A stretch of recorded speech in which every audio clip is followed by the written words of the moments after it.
जय महाकाल, मेरा नाम सम्राट है और आप देख रहे हैं आदित्य खुरम। तो गाइस आज हम डिस्कस करेंगे पॉलिटिकल साइंस के कुछ फैक्ट्स को। So without further delay let's get start. Political science में दोस्तों बहुत ज़्यादा इंपॉर्टेंट होता है। यदि आप देखते होंगे आए दिन एग्जाम में गवर्नर जनरल और वायसराय के बारे में क्वेश्चन पूछा जाता है। तो आज इस वीडियो में हम टोटल डिस्कस करेंगे कि किस तरह से कब किसका टेन्योर कैसा रहा था, कितने से कितने ईस्वी तक कौन से गवर्नर ने शासन किया था। तो चलिए इस पे हम आते हैं धीरे धीरे करके।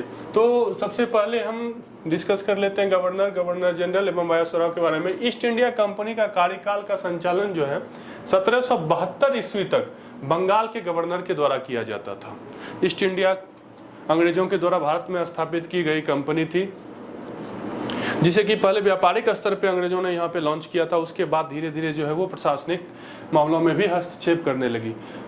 और ईस्ट इंडिया जो है 1772 ईस्वी तक बंगाल के गवर्नर के द्वारा ही रूल किया जाता था। बंगाल के गवर्नर का जो है ऑर्डर फाइनल ऑर्डर माना जाता था। यद्यपि मद्रास एवं बंबई में भी गवर्नर होते थे, मद्रास और बंबई में भी गवर्नर होते थे, लेकिन जो है अंतिम डिसीजन जो है डिसीजन मेकिंग का जो है पूरा पावर वो किसके पास था? बंगाल के गवर्नर के पास था। यानी कि बंगाल के गवर्नर को ही सुपीरियर पावर था।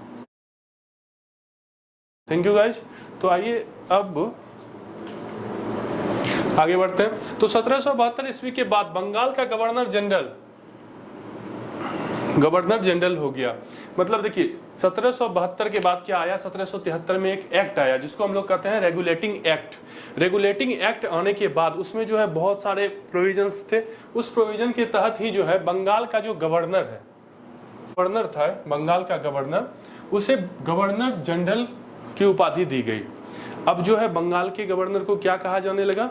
Governor general. तो बंगाल के गवर्नर को गवर्नर जनरल कब कहा जाने लगा? ये जो है 1773 के रेगुलेटिंग एक्ट आया था, उसके बाद से कहा जाने लगा। यानी कि 1773 से पहले यानी 1772 तक जो है बंगाल का गवर्नर केवल बंगाल का गवर्नर था।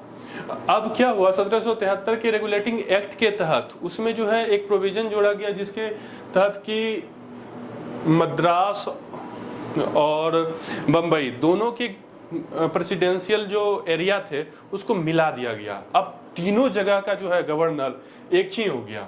वैसे भी बंगाल का गवर्नर को ही सुपीरियर पावर दिया गया था। अब देखिए ये बंगाल के गवर्नर को गवर्नर जनरल कहा गया, ईस्वी तक जारी रहा। मतलब कि कब से कब तक? 1773 में रेगुलेटिंग एक्ट आया और ये जो बंगाल के गवर्नर को कौन सा उपाधि दिया गया? नाम उसका बदल के क्या कर दिया गया?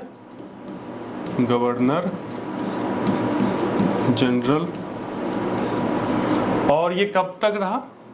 1833 ईस्वी तक। 1833 ईस्वी से 1857 ईस्वी तक बंगाल के गवर्नर जनरल को भारत का गवर्नर जनरल कहा जाने लगा।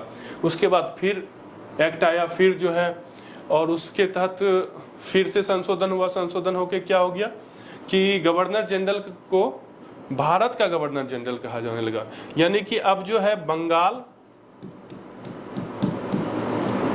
बराबर भारत, यानी कि बंगाल से पूरे भारत पे शासन किया जा रहा था।